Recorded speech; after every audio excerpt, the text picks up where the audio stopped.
Hello, Python lesson 5. When we use input,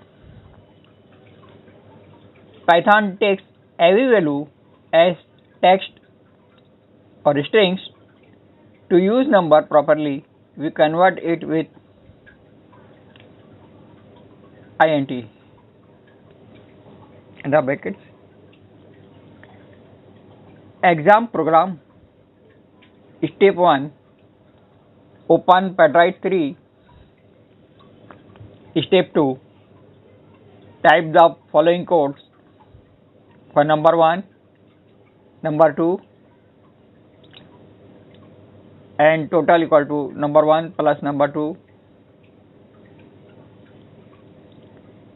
and code for print output. Then step 3, click the run button. Step 4, enter the first number 10, press enter to continue. Enter second number 20, press enter to continue. The output of the program is